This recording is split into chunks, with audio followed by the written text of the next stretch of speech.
이걸 KBS가 보도를 안 했다. 여기 수십만 명이 모였는데 이건 언론 통제다. 뭐 업단에 뭐 이랬었잖아요. 그래서 이제 제가 짧은 지식에 뭐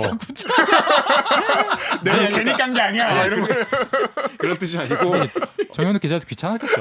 이것도 이제 기자들의 어떤 부끄러운 민낯인데 기자들이 포장 좀 해. 흔히 그런 거 있잖아요.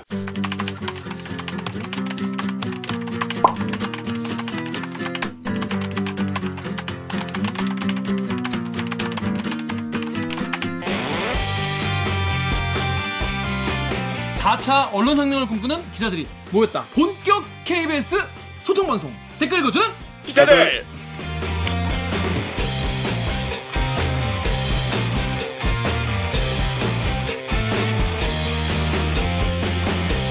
아이 이게 말이 됩니까? 저비용 저퀄리티 사내 수공업 방송입니다. KBS 기사의 누리꾼 여러분들이 댓글로 남겨주신 분노 질책 응원 모두 다 받아드릴게요. 가짜뉴스 팩트체크의 불화살로 널 용서하지 않겠어. 반갑습니다. 전 여러분이 다루신 댓글에 대부분 대댓글을 다해드리려고 정말 노력하고 있는 프로 대댓글러 김기화 기자입니다. 오늘 방송도 끝까지 보시다가 얘네 괜찮다 재밌다 들을만하다 싶으시면은 좋아요와 구독 버튼을 꼭꼭 눌러주세요. 특히 저희 방송은 좋아요와 구독 버튼이 굉장히 중요한 방송입니다. 맞습니다. 자 그러면 기자님들 자기소개 부탁드릴게요. 강 기자. 네, 저는 영등포의 평화를 지키는 영등포 요정 강병수입니다. 반갑습니다. 영등포 뭐 조용한가요? 아유, 이번 주는 조금 조용했었던 것 같아요. 그렇습니다. 놀았어요? 아니, 조용하면 놀았어요? 죄송합니다. 좀 놀았습니다. 아 재미없네요. 자, 정 기자 자기소개해 주세요. 정현욱입니다. 네. 작성 중입니다 지금. 왜 작성중으로 작성 됐어요? 별명이 좀 지난주에 말씀드렸듯이 아직 이게 해보니까 좀 아닌 것 같아서 근데 딱히 또 뭐 이렇게 떠오르지는 않고 그래서 일단 이렇게 저희가 우리 기사 올리고 데스크 보지 마 아직 다 쓴 거 아니야 이렇게 할 때 여기 붙이거든요. 작성 중이라고 그렇게 했어요. 뭐 있었나요? 한 주 동안 뭐 했나요? 이거 생각했어요. 네 그렇습니다. 자 오규정 기자, 오 기자 자기소개해 주세요. 네, 팩트체크팀 목소리 미녀 얼굴은 더 미녀 오규정입니다. 자 여러분 저희가 벌써 50회. 살아남았습니다. 와 진짜 옛날에 뭐 불면 날아갈까 주변 터질까 그런 멘트 강명수 기자가 했었죠. 제가 이제 1년 동안 해오면서 여러분 느낀 게 가장 제 머릿속에 뇌리에 박힌 게 뭐냐면 강한 자가 살아남는 게 아니라 살아남은 자가 강한 거다. 요새 술만 취하면 이 소리 해가지고 하여튼 이 내외의 이런 급락과 이 경류에도 1년 동안 잘 살아남았습니다. 모두 우리 구독자 여러분들 덕분입니다. 감사합니다. 감사하고요. 저희 공지에도 올라가 있고 영상도 하나 올라갔지만 모르신 분도 계실 것 같아서 다시 한번 말씀드려요. 저희가 지금 공개 방송을 준비하고 있잖아요. 네. 9월 4일 수요일 저녁 8시에 하는데요. 아직 뭐 신청 기간이 남아 있으니까 23일까지니까 아직까지 못 하신 분들은 신청을 해주시면 되겠습니다. 재밌을 겁니다. 제가 이것저것 100분 이상 아직 신청을 하셨다고 했죠? 100분 이상이 아니라 지금 뭐 경쟁률이 어마어마합니다. 어마어마합니다. 지금 못 오시는 분이 훨씬 많아요. 더 그러니까 많이 신청하면 더 늘어날 수도 있어요? 지금 그거 고민 중이에요. 네, 고민 중이라서 뭐 지금 아직까지 꼭 오고 싶은데 못 오신 분들은 신청을 꼭 해주시고요. 왜냐하면 우리가 경쟁까지 치열한 경쟁을 통해서 와야 될 만큼은 아니잖아. 아니 그리고 그러니까 어지간하면 평일 그냥 오시겠다고 저녁- 하는 분들은 다 네. 오셨으면 좋겠어. 저희가 그리고 이제 저희 지난화 얘기를 잠깐 할게요. 지난화가 되게 많은 분들이 봐주셨어요, 그죠? 49화. 빵 터졌죠. 네, 후쿠시마 관련된 아이템이었는데 거기서 제가 이제 댓글을 이것저것 다 많이 봤어요. 특히 제가 2부 같은 경우에는 제가 댓글을 한번 쫙 이제 대댓글도 달고 다 읽어봤는데 1부는 지금 보기만 하고 아직 대댓글 안 달았는데 저는 제일 아픈 지적이 그런 거였어요. 일본 언론이 침묵하는 거에 대해서 저희가 되게 의아해하는 그런 분위기였잖아요, 다들. 이제 이런 댓글이 많았어요. 야, 니네 왜 놀래? 니네 세월호 참사 때도 입 닥치고 조용히 있었잖아. 그때 생각해봐. 근데 그 얘기를 듣고 저는 사실 생각도 못했었어요. 생각해보니까 우리가 그때의 모습을 정말 잊으면 안 되겠다 이런 생각이 또 들었습니다. 항상 옳음을 반성하는 시간을 한번 짧게 가지고 저희가 사실 왜냐하면 그때의 그 KBS의 모습은 사실 100번 정말 100년 동안 정말 반성해도 정말 부족하지 않기 때문에 그때의 마음을 잊지 말자 이런 차원에서 장난으로 그러는 게 아니라 네. 진짜입니다. 진짜로 그래서 비판하기는 쉬운 것 같아요. 네. 그 내로남불이라는 얘기 하듯이. 맞아요. 네. 정말 일본 언론 우리가 비웃을 게 아닙니다. 네. 네, 우리도 언제 또 그렇게 될지 모르기 때문에 그러지 말자는 의미에서 저희가 3초간 반성의 시간을 가지겠습니다.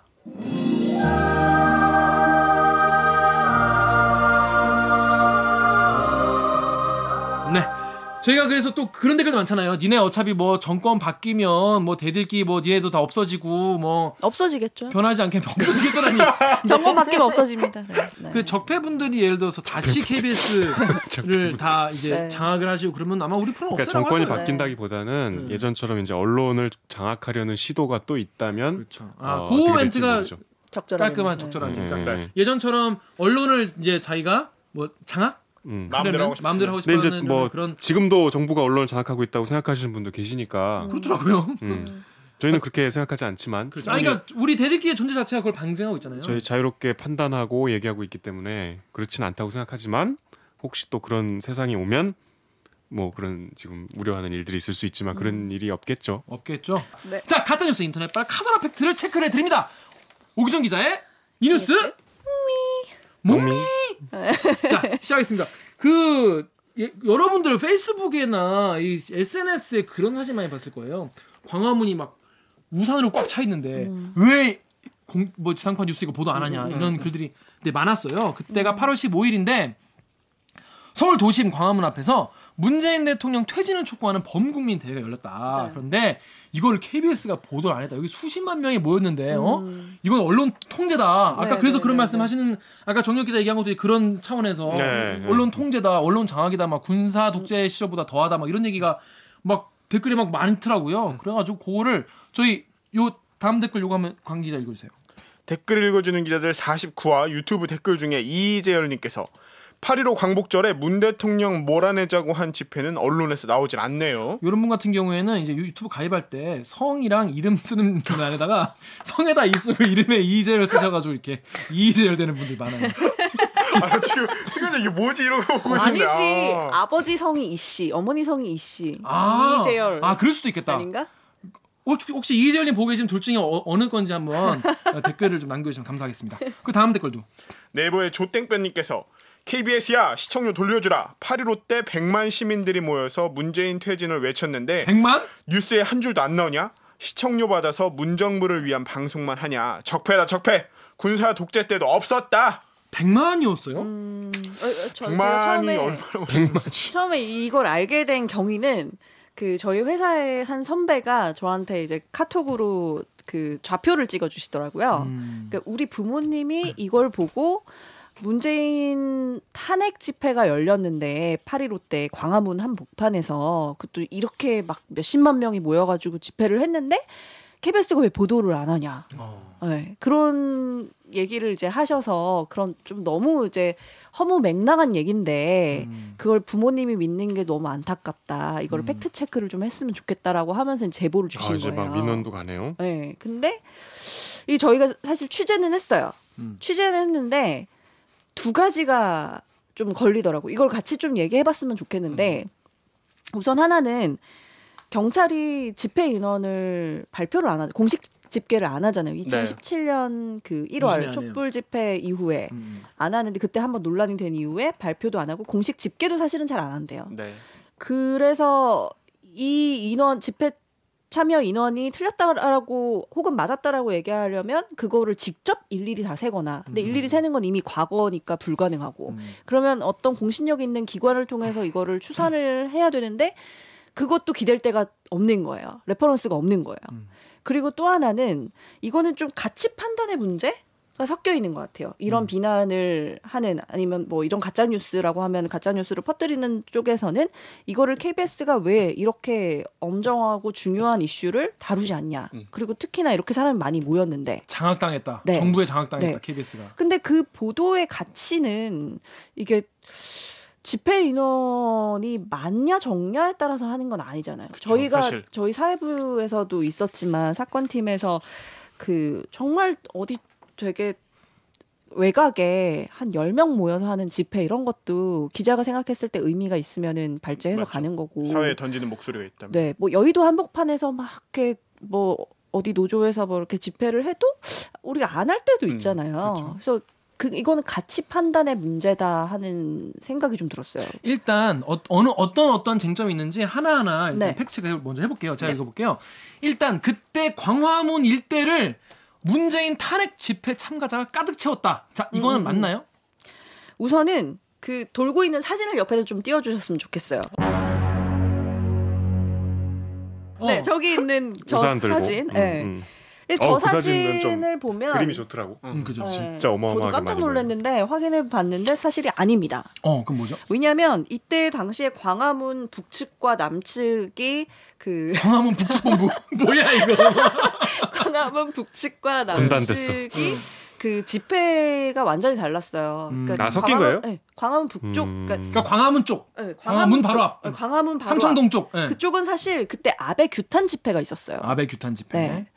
그리고 그 광화문 한 뭐 절반 정도 뚝 자른다 치면 그 KT 있잖아요. KT 45. 네네. 교보생명 빌딩. 그치. 교보생명 빌딩 그쪽은 그 보수 집회. 그러니까 뭐 말하자면 뭐 태극기 집회 네. 뭐 이런 집회가 문재인 보수단체 집회가 탄핵 열렸어요. 집회. 네. 그래서 그 사진의 앵글로 봤을 때 네. KT에서 광화문 쪽으로 찍었더라고요. 그렇죠. 네. 그러면 사실은 그거는 대다수가 아베 규탄 집회였다라고 어. 보시면 됩니다. 그러니까 이게 보니까 제일 사진 다시 띄워 강병수 기자 얼굴 가릴 텐데 좀 미안해요. 자 여기 보시면 제일 밑에 태극기 우산이 있잖아요 몇 개. 네네네. 있고 그럼 이제 이만큼은 태극기나 네, 3분의 1 정도는 그 보수단체 집회가 맞고요. 맞고 이 그 위쪽은 또 네. 아베 확실한 거죠. 네. 왜냐하면 이거 굉장히 화내는 분들이 많아. 이 태극기나 이 문재인 탄핵 집회 나가신 분들은. 그러니까 이게 집회도 신고를 하게 돼 있어요. 집회가 그렇죠. 그냥 나가서 그냥 한다고 하는 게 아니고. 불효를 점유하니까. 네. 그리고 이제 경찰이 그때 충돌을 방지하기 위해서 이렇게 그 인간 띠를 만들거나 아, 그래요? 나름의 바리케이트를 쳐요. 아, 네. 그럼 그 선이 여기 사진에 안 보이나? 이렇게 자세히 보면 네, 네. 이렇게 경찰이 있고 한 게 보이실 거예요. 그러면 이 집회가 문재인 탄핵 집회는 맞나? 여기 왜냐면 네. 이게 집회 주최자라는 게 있잖아요. 네, 그렇죠. 네, 네, 그러니까 네. 물론 뭐 자발적으로 그냥 모입시다 이래서 한 것도 있지만은 네. 그날 집회는 분명히 이 주최자가 있는 그런 집회였단 말이죠. 이거는 사회부의 도움이 좀 필요할 것 문재인 같은데. 대통령 탄핵을 주장하는 분들이 이제 이 집회를 하신 건데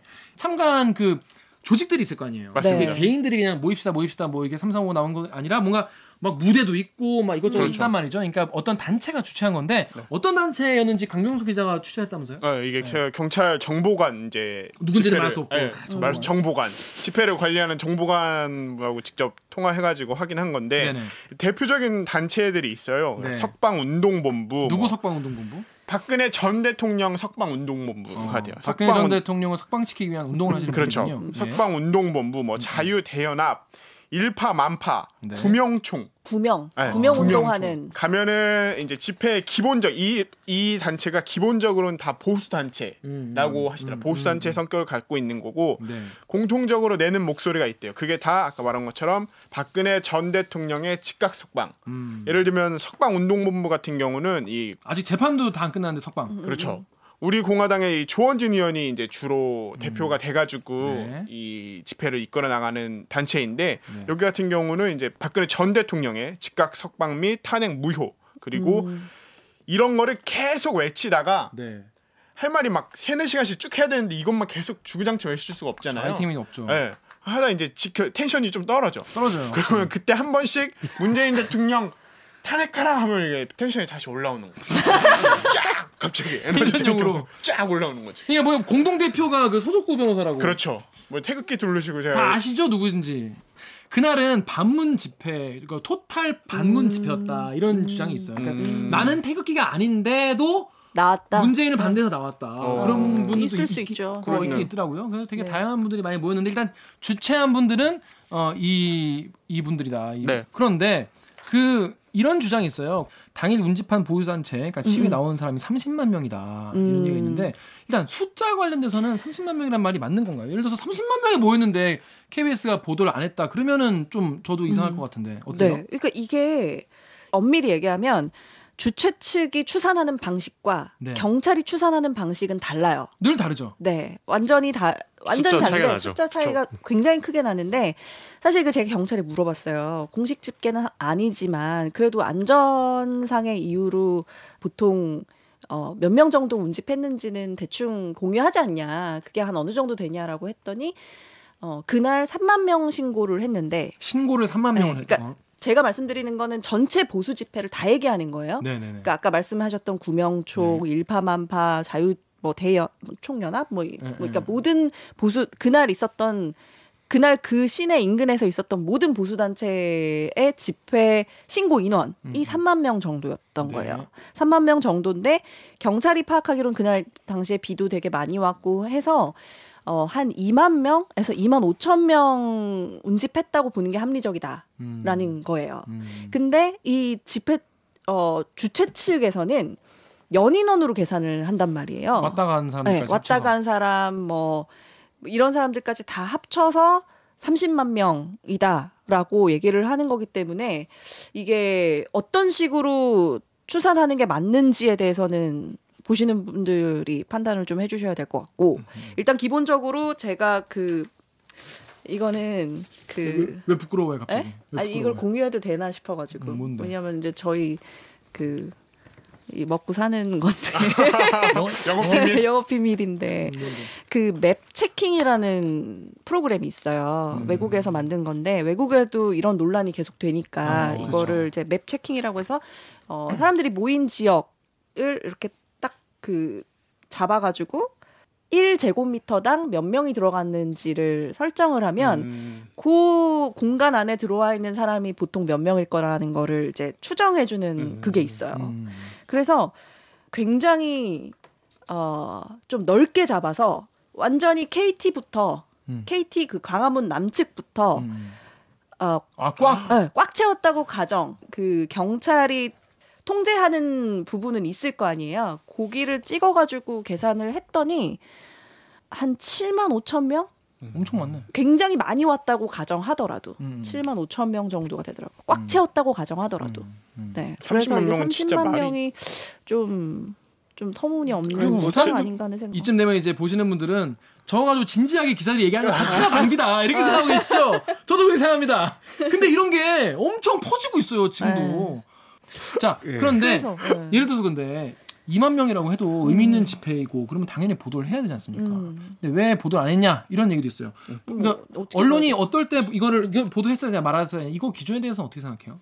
그러니까 이런 집회에 대한 보도는 인색할 필요는 없다고 생각해요. 왜냐하면 집회도 시민들의 의사 표출이잖아요. 네. 그런 전제 하에서 원래 사람이 내가 참여한 집회나 내가 갖고 있는 문제 의식이 되게 크다고 생각하잖아요. 그런 거 있죠. 내가 광화문에 있었으면은 이게 난리가 났다고 생각하고 그쵸. 그 보도를 막 관심을 기울여서 볼 거 굉장히 아니에요. 적극적으로 그러니까 집회 참석한다는 네. 것 자체가 적극적으로 나의 그쵸. 의견을 피력한 건데. 그러니까 뭐 보수단체 집회라도 보도할 수 있죠. 특히 뭐 만약에 30만 명이었으면 이건 반드시 보도해야 되죠. 근데 보도할 수 있다는 전제 하에서 이날의 집회를 비중 있게 보도를 해야 되냐는 가치 판단은 또 할 수 있잖아요. 네. 우리가 어떻게 뭘 봤어야 보도한다는 돼? 거는 다른 뉴스를 안 하고 그 시간대 이거 제한된 시간이니까 음. 그러니까 물론 극단적인 생각도 하실 수 있고 충분히 집회에서 표출할 수 있다고 생각합니다. 존중하고 또 경우에 따라서는 보도할 수 있다고 하지만 8.15 날 이 보도가 그저 집회가 특별하게 우리가 보도할 만한 중요한 집회였다고 생각하진 않아요. 광복절에 반일 집회와 뭐 위안부 문제 해결과 강제징용 피해자에 대한 그 이슈가 거기에 대한 집회가 더 실성이 있고 그렇죠. 더 그날 보도하기에 더 약간 의미가 있다라고 뭐 기자들이 판단하지 않았을까? 대다수의 기자들이 그렇게 판단해서 그게 된 게 아닐까 이런 생각이 드네요. 이제 다만 그렇지만 이제 보수 집회라고 해서 우리가 뭐 가볍게 생각할 필요는 없죠. 그렇습니다. 그때 하실 기자라는 게 판단하는 직업이어가지고 틀릴 수 있고 뭐 여지가 있는 것 같은데 하여튼 저희는 앞으로 더 고민하면서 보도하도록 하겠습니다. 자 그러면은 저희 로고 듣고 본 코너인 기레기 판별기로 돌아오겠습니다. 나는 기레기가 싫어요. 지금 여러분은 본격 KBS 소통 방송 댓글 읽어주는 기자들을 듣고 계십니다. 일단 끝까지 한번 들어보시죠. 오늘 방송도 기대된다면 좋아요와 구독 버튼 잊지 말고 눌러주세요. 네, 내가 살고 있는 건물 또 토지의 주인이 일제 강점기의 대지주, 뭐 조선 총독부라고 하는데 이거에 대해서 보도가 나왔어요. 근데 이게 뭔 개소리야 싶으시겠지만 실제로 있었던 일입니다. 그리고 지금도 그 상태가 유지되고 있어요. 서울 중구에만 무려 1,100여 개의 건물 혹은 토지가 일본인 명의였다는 충격적인 소식을 취재한 김준범 기자와 함께 이야기 나눠보겠습니다. 자, 김준범 기자 인사 부탁드려요. 안녕하세요. 저 정치부 김준범 기자라고 하고요. 두 번째 출연인데 오늘은 조금 더 알차게 하도록 노력해 보겠습니다. 아니 근데 지난번도 그렇고 계속 네. 이제 일제 강점 김원봉 아이템이 나왔잖아요. 그래서 역사 전문 기자라고 생각했었는데 사실은 정치부 기자입니다. 그렇죠? 제가 굉장히 역사에 대해서 아는 게 없어요. 네. 여기 정현욱 기자가 역사학과 나왔을까요? 수사학과. 그러니까 굉장히 제 평소에 많이 타박을 받는데 역사에 대해서 모른다고. 제가요? 근데 그러니까 저처럼 역사를 모르는 사람도 조금만 취재하고 공부하면 이 정도는 할 수 있다는 걸 역설적으로 이 오늘 잘 방송이 올라갈 보여드리겠습니다. 때쯤이면 아빠가 돼 있으시죠. 그렇구나. 지금 출산을 앞두고 출연을 해주시고 그렇구나. 네, 이틀 남았습니다. 미리 축하드립니다. 축하드립니다. 축하드립니다. 무리한 섭외에 당해주시고 그렇구나. 무리한 섭외 제가 해서 정말 죄송합니다. 자 그러면은 어떤 취재 내용이 어떤 건지 이 짧은 리포트로 알아보겠습니다. 그런데 2019년 바로 지금까지도 이 적산이 말끔히 정리가 되지 않아 여러 가지 문제를 낳고 있습니다. 황당하고 부끄러운 이야기입니다. 서울 남산 밑자락의 조선총독부 구청사 근처 단독주택. 평범해 보이지만 황당한 일제 잔재가 숨어 있습니다. 일제 때 서류는 물론이고 현재 정부 문서에도 소유자가 총독부로 돼 있습니다. 광복 이후 주인이 한국인으로 바뀌었지만 건물 대장엔 지금도 총독부가 소유자입니다. 이곳만일까 인천의 한 택시회사, 서울의 한 초등학교, 서울의 한 단독주택 단지 등에서도 같은 문제가 확인됐습니다. 서울 중구에서만 이런 사례가 1,100여 건 나왔습니다. 개인이 일제 소유권 기록을 없애려면 말소 비용이 드는데 대략 수십만 원이라고 합니다. 일본인이나 일본 정부가 지금도 소유권을 주장할 수 있을까? 결론은 불가능입니다. 일본 측이 소유권을 주장해도 우리 정부가 인정하지 않습니다. KBS 뉴스 김준범입니다.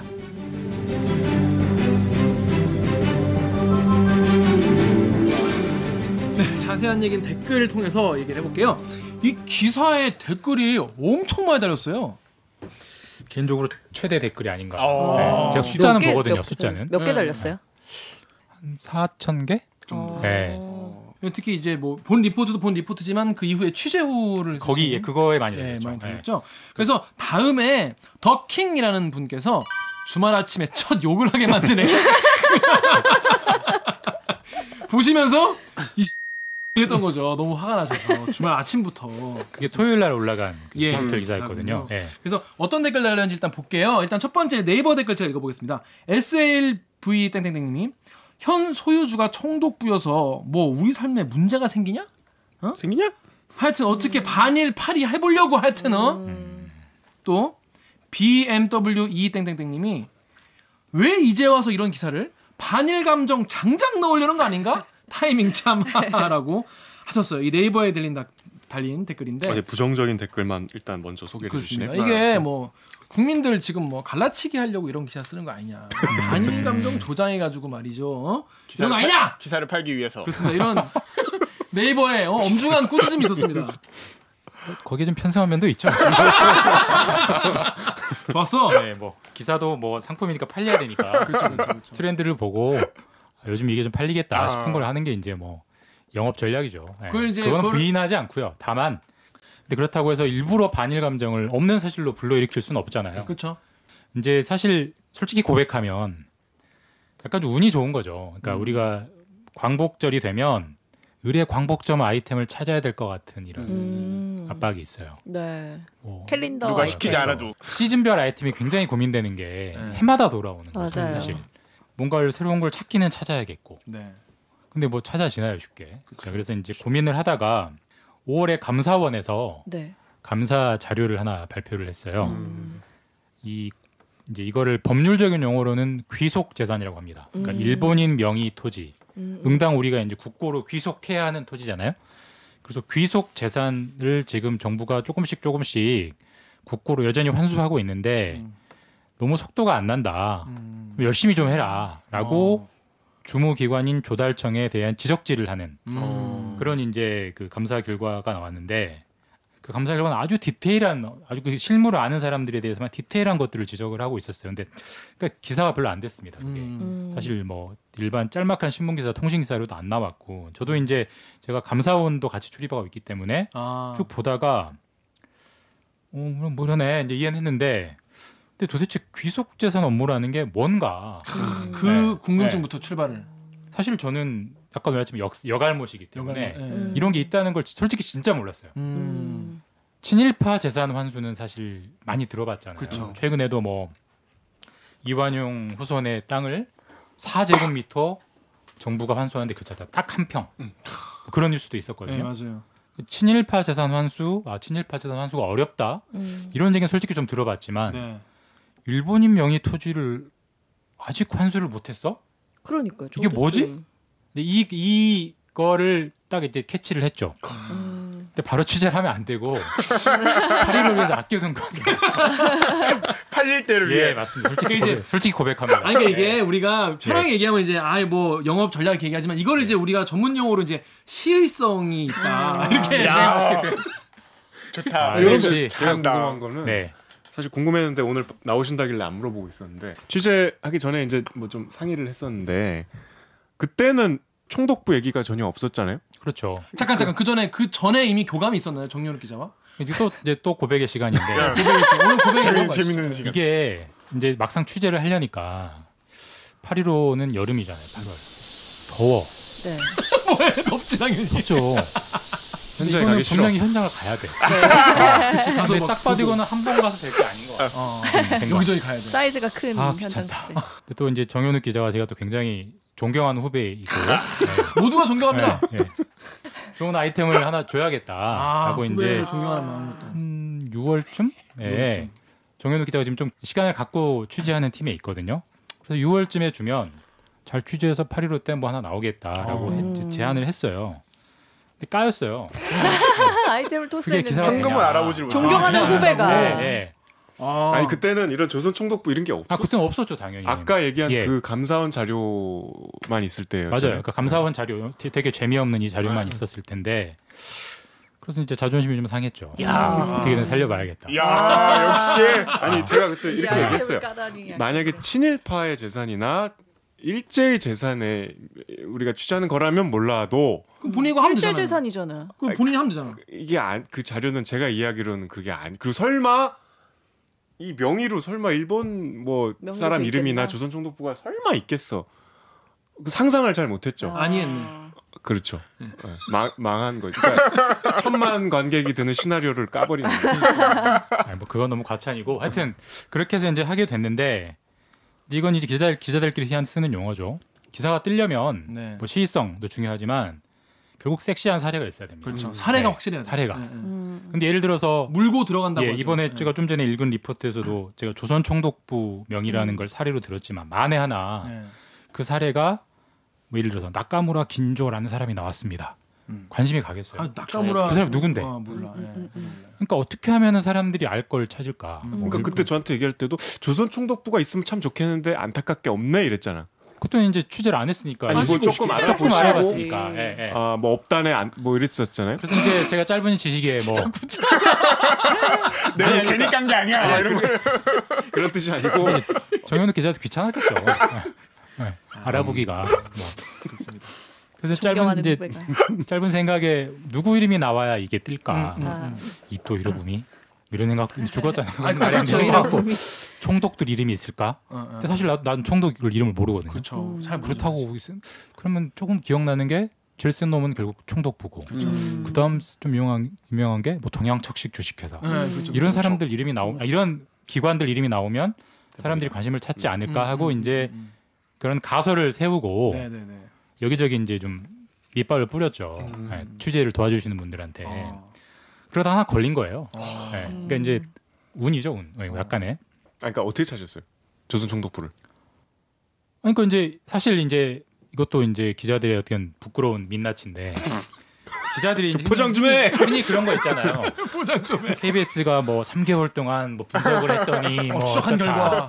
그다음에 뭐 KBS가 2주 동안 전수 분석했더니 어떻다. 예. 네. 실제로 하는데 그 네. 기자가 어떻게 합니까 그거를? 도움을 받아서 다 전문가의 도움을 도움을 받는 받아서. 거죠. 다만 그걸 마치 자기가 한 것처럼 아니면 도움을 받았다는 걸 좀 덜 부각시키는 거죠. 사실 저도 이런 사례들을 기존에 많이 찾아놓은 분들이 있었죠. 그렇죠. 도움을 주신 분들 있었고 그분들한테 그분들은 저랑 이제 마인드가 다르죠. 그러니까 이분들은 빨리 이 업무를 국유화시키는 업무에 그쵸. 포커스가 맞춰져 있는 사람들이고 선배는 그쵸. 기자는 그 고발하는 명의가 거고. 뭐 조선총독부건 사실 그분들 크게 관심 없어요. 근데 제가 이제 여차저차 설명을 드리면서 이게 관심을 받으려면 이게 있어야 된다. 시쳇말로 센 놈이 나와야 된다. 센 놈이 나와야 된다. 센 놈을 찾아달라라고 해서 이제 한 2주 동안 부탁을 드렸고 2주 동안 부탁을 드린 네, 거구나. 2주 동안 이제 안 나와서 저는 같이 한 게 아니고 안 나와서 2주 동안 전화를 계속했고 아니 그 조달청에서 그래서 다른 거 해야 되니까. 그렇죠. 다른 그렇죠. 게 네. 네, 기본적으로 전문가들은 어디에 계시는 아니, 분이세요? 공무원들이에요. 무슨 이 학자들이 아니고 좀 이따 설명드리겠지만 네. 그러다가 이제 8월 한 7일 8일까지 안 나왔어요. 이거 망했다. 이거. 망했네 그러면 며칠 안 남았으니까. 그러다가 이제 한 8월 8일쯤부터 촬영이 나가야 되거든요. 그렇죠, 그렇죠. 그래 뭐 적당히 뭐 하나 말고 이제 끝내지 이 생각을 했는데 촬영 나가기 직전에 우리 취재를 도와주신 팀장님이 총독부를 찾았다는 거예요. 대라이팀이었네. 그래서 그때 참 저는 총독부에 진짜 밥상 잘 그런 안 쓸 얘기예요. 때. 선배. 입에다 떠먹여서 이렇게 씹어 넣어줘야 돼. 좀 선배가 그 정도 해줄 수 있잖아. 이제 질문이 뭐였죠? 그러니까 이제 이런 과정들이 좀 네. 궁금해서 네. 어떻게 찾으셨는지. 아 근데 이거를 네. 그 중구청이 그러니까 중구청, 조달청 둘이 지금 역할이 어떻게 다른 거예요? 보니까 그 등장하는 이제 기관이 두 개인 것 같던데. 그러니까 이제 조금 이게 좀 헷갈립니다. 기본적으로 조금 말씀드렸지만 우리가 친일파 재산 환수 업무라는 거는 많이 들어봤잖아요. 친일파. 네. 예. 예. 친일파랑 일제는 다르죠. 다르죠. 근데 네. 친일파 재산이라는 거는 그 사람들은 조선인, 한국 사람들이에요. 다만 그 사람들이 친일 반민족 행위라는 역사적 범죄를 저질렀기 때문에 그에 대한 응징으로 그렇죠. 재산을 환수하는 건데 그렇죠. 적산, 그러니까 일본인들이 남긴 적의 재산은 논란의 여지가 없이 국유화돼야 되는 거고 네. 그럼 그거를 국유화돼야 된다는 거는 이제 당위, 원칙인 것이고 네네네. 누군가는 그 일을 해야 되잖아요. 그렇죠. 그게 이제 업무로서 처리를 해야 돼. 그게 2019년 현재 시점에는 조달청이 그 업무를 하도록 뭐 법적인 지적은 아니지만 의무가 부여가 돼 있습니다. 왜 조달청이냐? 조달청이라는 곳이 기본적으로 여러 가지 업무를 하지만 국유 재산을 관리하는 업무를 합니다. 그러니까 우리 국유지, 그다음에 국가가 가진 뭐 건물 이런 것들을 관리하는 업무를 하기 때문에 기본적으로 이 일본인 명의의 토지들은 이게 일본인 명의가 맞다면 국유화돼야 하는 재산이기 때문에 당연히 조달청이 이제 그 일을 하고 있는 것이죠. 그럼 서울 중구청은 뭐냐? 네. 기본적으로 그 구청의 기초지자체의 가장 큰 재원이 뭔가요? 세금? 아니 그러니까 직접 매기는 세금 중에 아 직접 매기는 재산세? 세금 중에? 재산세죠. 재산세. 재산세는 결국 토지와 그 땅과 건물. 그렇죠. 그 중에서도 이제 건물, 뭐 종부세 이런 게 다 이제 재산세 중에 일종이잖아요. 네. 건물에 부과를 하기 때문에 음. 그 명의를 다 알아요. 그냥 모를 수가 없죠. 명의를 알아야 명의자한테 이제 재산을 부과할 거 아닙니까? 그러니까 기본적으로 건물 대장, 토지 대장이라는 거는 그 각 지자체, 중구청은 중구 관할에 있는 건물과 땅의 대장들, 뭐 영등포구청은 마찬가지 영등포 관할에 있는 것들을 관리하게 돼 있는데 그렇기 때문에 그 지금 뭐 조선총독부라든지 뭐 동양측식 주식회사라든지 이런 명의로 대장에 역시 지금도 그런 명의들이 남아 있다는 건 누구보다도 재산세 부과 담당자들이 제일 잘합니다. 근데 그냥 놔둔 거죠. 이거를 누구에게 어디 신고해야 될 의무도 없는 것이고 사실 어디다 해야 될지 마땅히 기관도 지정돼 있는 데가 없고 이 국유화 업무를 여기가 총대를 메고 합니다 이런 데가 없거든요. 그런데 이제 다만 서울 중구청은 일종의 적극 행정이죠. 누구도 시키지 않았는데 적극적으로 나서서 이번에 우리가 차제에 건국 100년, 광복 74년에 맞춰서 이걸 한번 씨를 말려보자. 적어도 중구청 관할 하에서는 라고 하면서 지난해부터 이 업무를 시작을 해서 하고 있는 유일한 기초지자체고 제가 이제 검색을 하다가 서울 중구청이 이 업무를 한다는 걸 알고 서울 중구청에도 이제 그런 축적된 자료들이 있으니까 좀 찾아달라 이렇게 부탁을 했죠. 조달청과 서울 중구청에. 하나 좀 정리를 하고 싶은 거는 예전에 이제 일제강점기 그러니까 식민지배 저희가 벗어나서 미 군정이 일본인의 재산을 모두 다 몰수를 해서 그거를 우리 정부에 불화를 했잖아요. 그래서 엄밀히 말하면 귀속재산은 모두 환수가 됐는데 됐다고 봐야 되는 거 아니에요? 환수가 됐는데 서류상으로 정리가 안 됐다 이렇게 봐야 되는 거 아닌가요? 아니죠. 그러니까 엄밀하게 따지면 모든 일본인 또는 일본 기관 명의의 토지 건물은 국유화돼야 돼요. 실제로 법에 있습니다. 귀속재산 처리법, 네. 귀속재산 처리를 위한 특별조치법 이런 게 있습니다. 네. 근데 그건 당위인 거고 네. 법에 그렇게 조항을 적어놓은 것이고 네. 법에 조항을 적어놨다고 다 되는 게 아니잖아요. 누군가는 사람이 해야 되잖아요. 자 그러면 우리가 조금 시점을 광복 직후로 돌려가지고 광복 직후에 미 군정이든 우리 정부에 이제 감정이입을 해봐요.